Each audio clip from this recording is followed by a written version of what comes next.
नारे रिसालत मसलके आला हजरत सरकार की आमद, नारे तकबीर। अल्लाह माफ करे। वो जानते हो ना बीच में जो रिश्ते कराते हैं, क्या कहते हैं उन्हें? बिचौलिया। हाँ, बिचवनिया। भाई ठीक है भैया, बिचवनिया कहते हैं, हमारे यहाँ बिचौलिया कहते हैं। ठीक है, कुछ जगहों पे मिडलर भी कहते हैं, अपनी अपनी इस्तिलाहें हैं। बिचौलिया, बिचवनिया।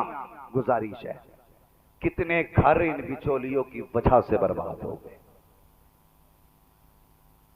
हाँ, अच्छी बात है रिश्ते कराना, कराओ रिश्ते, सवाब का काम है, लेकिन खुदा के वास्ते झूठ बोल के रिश्ते ना कराना। झूठ बोल के रिश्ते ना कराना। जब तक रिश्ता नहीं होता ना, तो ये लड़की वालों की तरफ जाके कहता लड़का 80,000 कमा रहा है, और लड़का पुड़िया खाने के लिए पैसा भी यारों से मांगता है। हाँ, और लड़की वाले के घर जाके कह रहे 80,000 कमा रहा लोंडा, ये रेट बढ़ा रहे यार, तुम बताओ क्या दोगे कैश में? लड़की वाले ने हिसाब लगाया, यार 80,000 कमा रहे तो कम से कम 8-10 लाख तो कैश होना भी चाहिए है।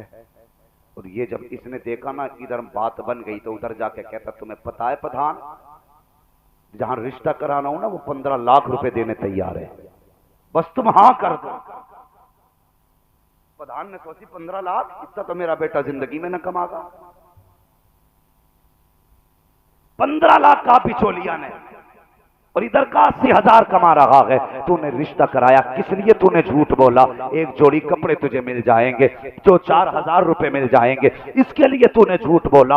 जब शादी हुई है, अब अंदाजा लगाइए, जब बारात आई है, बाप को पता चल गया बेटा 5,000 रुपए महीना कमाता है, तो जो 10 लाख देने थे उसने 3 लाख दे के काम चला लिया। जब उसने 3 लाख दिए हैं, अल्लाह अकबर, जब रिश्ते के बाद बेटी रुखसत होके घर आई है, मियां बीवी सामने बैठते हैं, तो वो कहता तेरे बाप ने झूठ बोला था, 15 लाख का वादा किया था, 5 लाख क्यों दिए हैं? वो कहती तुम्हारे बाप ने भी तो झूठ बोला था, तुम्हारे बाप ने कहा था मेरा बेटा 80,000 कमाता है, और तुम्हारी कमाई तो 5,000 तक की नहीं है, और तुमने भी झूठ बोला, मेरे बाप ने भी झूठ बोला, तो दोनों तरफ से बात बराबर हो गई। लेकिन नहीं, फिर बात तलाकों पे आ जाती है, बेटियों के घर उजड़ जाया करते हैं, और जब किसी की बेटी तलाक के बाद अपने बाप की दहलीज पे जाती है, और तुझे क्या पता, तू तो 1,000 रुपए लेके घर बैठ गया, 500 रुपए लेके बैठ गया, जिस दिन तेरी बेटी बेइज्जत होके घर आएगी तब तुझे पता चलेगा बेटियों का दर्द क्या होता है। खुदा के वास्ते किसी की बेटी को रुसवा ना कर, झूठ ना कह, सच बोल, रिश्ता करा। अगर सच के रात रिश्ता कराएगा, बेटी वाला भी राजी हो जाएगा, काबे वाला भी राजी हो जाएगा। वाह वाह वाह, नारे तकबीर, नारे रिसालत मसलके आला हजरत सरकार की आमद, नारे तकबीर, नारे रिसालत।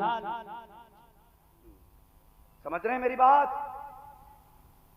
तो जो बिचौलिया हो वो कान खोल के सुन ले, झूठ नहीं बोलना है। रिश्ते करने हैं तो सच के साथ रिश्ते करने हैं। बेटी बेटी होती है, अपनी बेटी हो या पड़ोसी की बेटी हो। 500 रुपए के लिए किसी की बेटी की जिंदगी कड़वी ना करें, किसी की बेटी की जिंदगी 500 रुपए के लिए बर्बाद ना करें। सच्चाई के साथ रिश्ते करें। कहे झोली फैला के बेटी मांगी, झोली फैला के, तो जब झोली फैला के बेटी मांगी ना, तो फिर आवाज दी।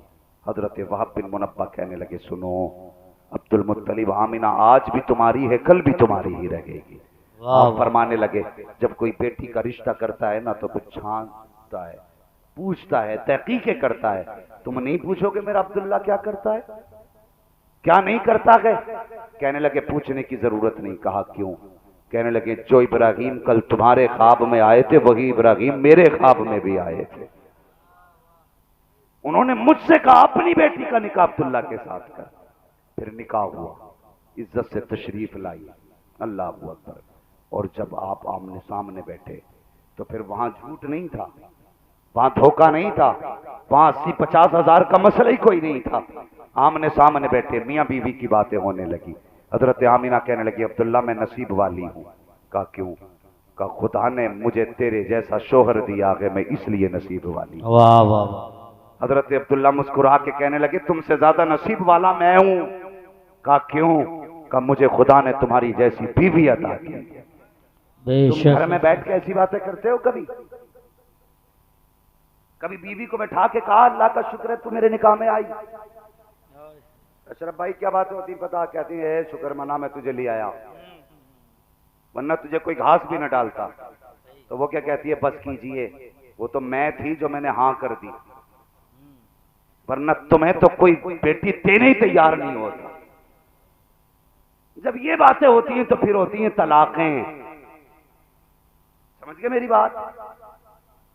अगर बीवी आपकी पसंद से 19 है, झगड़े खत्म होने का सबसे अच्छा तावीज, किसी मियां के पास मत जाना, कहीं मजार से मिट्टी ना लाना, बस रोज बैठा के इतना कह देना बहुत काम करती हो, थक जाया करती हो, थोड़ा आराम भी कर लिया करो।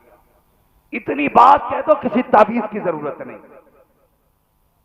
समझ रहे मेरी बात? बस और यार प्यार से अपने जीवन साथी का हाल दिल पूछ लो, एक बार मोहब्बत से उसकी नब्ज पकड़ लो, फिर देखो वो तुम्हारे नाम पे चांद देने तैयार हो जाएगी। हम पैर की जूती समझते हैं और सोचते हैं जो चाहे हम लट के जोर पे इससे करा लेंगे, फिर कुछ नहीं होता, कुछ नहीं होता। कसम खुदा की कुछ इसका दर्द आपने हाथ में लेके देखो। कभी खाना खाने से पहले क्या बैठ, मैंने तो खाया ही नहीं, पता नहीं तूने भी कब से नहीं खाया होगा, ये कह के बैठा, फिर उसको देख तू जो चाहेगा वो करेगी। ये पैर की जूती भी बनेगी, ये तेरे कदमों का फर्श भी बनेगी, ये तेरे कदमों की खाक भी बनेगी, ये तेरी राहों का बिछोना भी बनेगी। इसे मुस्तफा का किरदार दे दे, आका की सीरत के मुताबिक इसके साथ जिंदगी गुजार, फिर देख तेरे घर में बहारें कैसी आती हैं। लोग कहते हैं झगड़े खत्म नहीं हो रहे हैं, बरकतें नहीं आ रही हैं। आज भी गुलाम मुस्तफा बन जा, कसम खुदा की बीवी तेरी होगी, रहमत खुदा की बरसना शुरू हो जाए। वाह वाह वाह वाह, सुभान अल्लाह। करेंगे इंशाअल्लाह ये काम, इंशाअल्लाह। घरों में मोहब्बतें पैदा करें, बेटियों को मोहब्बत का सबक सिखाएं, प्यार का सबक सिखाएं। हुजूर आए बेटियां मुस्कुराने लगी, हुजूर आए माएँ मुस्कुराने लगी, हुजूर आए बीवियां मुस्कुराने लगी, इसलिए कि हुजूर ने लफ्ज़ औरत को इतनी इज्जतें बख्शी, इतनी इज्जतें बख्शी कि अल्लाहू अकबर, माँ बनी तो कदमों के नीचे जन्नत रख दी, बेटी बनी तो बाप के लिए जन्नत बन गई, बीवी बनी तो शोहर के लिए जन्नत बन गई। जिस जिस रूप में ये आई है जन्नत बन के आई है, जब भी आई है रहमत बन के आई है। बेटियों से भी गुजारिश है, खुदा के वास्ते कभी कदम बहकने लगे ना, हुजूर की कुर्बानियां याद कर लेना, हुजूर के एहसानात याद कर लेना। आज हमें जरूरत है हमारी बेटियां इस्लाम की पक्की सच्ची शहजादी बने, आज जरूरत है बेटियां कनीज़े फातिमा बने, जरूरत है बेटियां किरदारे फातिमा अदा करें और दुनिया को बता दें हम तुम्हारे हुस्न में बिकने वाले नहीं, हम मदीने वाले मुस्तफा के हुस्न में बिक चुके। वाह वाह वाह। ये घरों के किरदार बनाएं और बेटियों को कनीज़े फातिमा बनाएं। जब किरदार अच्छे होंगे मुआशरा अच्छा होगा, समाज में इज्जत आएगी। करेंगे इंशाअल्लाह ये काम, इंशाअल्लाह। बेटियों को समझाएंगे, इंशाअल्लाह। बच्चों को पढ़ाएंगे, इंशाअल्लाह। जोर से बोलो, इंशाअल्लाह। बीवियों की तारीफ करेंगे, इंशाअल्लाह। ये बच्चे बच्चे बोल रहे हैं जिनकी नहीं है, जिनकी है वो तो बोलने ही तैयार नहीं। अच्छा नाराज होकर बैठे कि भाई बीवी के नाम पर नाराज ना हो, ये जीवन साथी है। बस मैं इतना समझाना चाहता हूँ, ये जो आई है ना तुम्हारे घर में, अपना बाप छोड़ा तुम्हारे लिए, भाई छोड़ा तुम्हारे लिए, माँ छोड़ी तुम्हारे लिए, सहेली छोड़ी तुम्हारे लिए, बचपन की यादें छोड़ी तुम्हारे लिए, सब कुछ तुम्हारे लिए छोड़ के आई है। तुम इससे प्यार की दो बातें नहीं कर सकते? बोलो, करोगे कि नहीं? क्यों नहीं बोल रहे भाई? डर के आए हो बीवी से? जलसे में है भाई साहब, कतई नहीं बोल रहे, ये सोच रहे हैं कहीं बीवी देख ना ले। मोहब्बत से करेंगे बातें घर में, इंशाअल्लाह। झगड़े खत्म करेंगे, इंशाअल्लाह। एक दूसरे के हमदर्द बनेंगे। इंशाअल्लाह। बहनों से भी गुजारिश है, शोहर परदेश जाने लगे ना तो बेलन लेके गाली न देना, ये मत कहना लौट के ही ना आइए, मैं तेरी सूरत देखना ही नहीं चाहती। जब शोहर घर से जाने लगे, कहना जा, तुझे मैंने खुदा की अमान में दिया। वाह वाह। मैंने खुदा की हिफ्ज़ अमान में दिया। फी अमानिल्लाह कह के रुखसत करना, तेरा सुहाग सलामत रहेगा, तेरा जोड़ा सलामत रहेगा। तू नहीं जानती है, जब जोड़े सलामत होते हैं ना, फिर घर में बहारें कितनी आती हैं। वाह वाह। उनसे पूछ जिन्होंने बेवा होकर के अपने सफेद लिबास से बदन को ढका गए, उनसे पूछ कैसी कट रही है। वो कहेंगी जब से शोहर गया है खुशियां कब्रों में साथ चली गई। जब से शोहर गया है सारी खुशियां कब्रों में चली गई। इसलिए खुदा के वास्ते बीवी की जिम्मेदारी है शोहर की इज्जत करे, शोहर की जिम्मेदारी है बीवी की कदर करे। वो तुम्हारे लिए है, तुम उसके लिए हो। फिर घर में बरकतें आएंगी तो तलाकें नहीं होंगी, और जब तलाकें नहीं होंगी तो फिर इस्लाम पे किसी की उंगली नहीं उठेगी। करेंगे हालात बेहतर इंशाअल्लाह। इंशाअल्लाह। बोलो यार इंशाअल्लाह। इंशाअल्लाह। कमेटी वालों पहले तुम वादा करो, झगड़े तो नहीं करोगे घर में। इंशाअल्लाह। हाथ उठा के बता दो भैया। वाह वाह। देख लेना भाई, झगड़े की आवाज आए तो पूछ लेना मौलवी से वादा कैसे किया था। झगड़ा नहीं करना यार, झगड़ा नहीं करना। अगर किसी की बीवी 1% गलत भी है, बर्दाश्त कर, कब्र में आ, अल्लाह कयामत में तुझे हजरत अय्यूब के सब्र के बराबर अजर अता फरमा देगा। बेशक। बर्दाश्त करें, घरों को बेहतर करें। हुजूर आए बेटियों को वकार मिला, हुजूर आए बहनों को वकार मिला, हुजूर आए माओ को इज्जत मिली। अगर हुजूर ना होते तो कुछ भी ना होता, हुजूर ना होते तो कुछ भी ना होता। इसलिए जिम्मेदारी है, घरों में बहनों की मुस्कान है तो हुजूर की वजह से है, माओ के कदमों की बरकत है तो हुजूर की वजह से है, बेटियों की वजह से अगर रहमत है तो हुजूर की वजह से है। बेटियों की जिम्मेदारी है वो भी हुजूर की विलादत की खुशी मनाए, बीवियों की जिम्मेदारी है वो भी हुजूर की विलादत की खुशी मनाए, माओ की जिम्मेदारी है वो भी हुजूर की विलादत की खुशी मनाए। और दुनिया से ये कहते हैं हमें मत रोकना, ये तो विलादत की बात है। हमारा ईमान तो ये है, जमीनो जमा तुम्हारे लिए, मकीनो मका तुम्हारे लिए, चुनीनो चुना तुम्हारे लिए, बने दो जहां तुम्हारे लिए, जहन में जबा तुम्हारे लिए, बदन में गजा तुम्हारे लिए, हम आए यहाँ तुम्हारे लिए, उठे भी वहां तुम्हारे लिए। वाह वाह वाह वाह। जिंदाबाद जिंदाबाद। सुभान। अरसलना का इल्ला रहमतल लिल आलमीन। महबूब, हमने आपको सारे जहान के लिए रहमत बना करके भेजा। हुजूर रहमत बन करके आए, हुजूर रहमत है कायनात के लिए।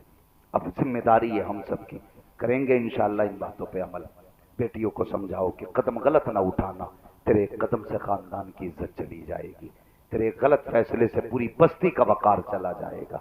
हाँ तकलीफ होती है, अल्लाह करे अब हमारे बीच कोई ऐसा हादसा ना हो जिसकी वजह से दिलों पे चोट आए।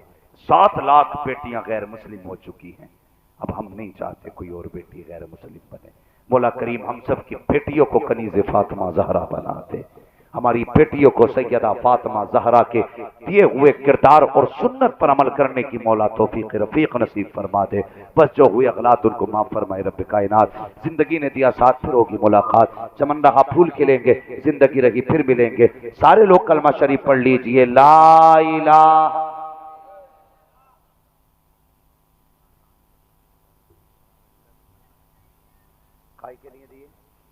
माशाअल्लाह, अल्लाह ताला प्रधान जी की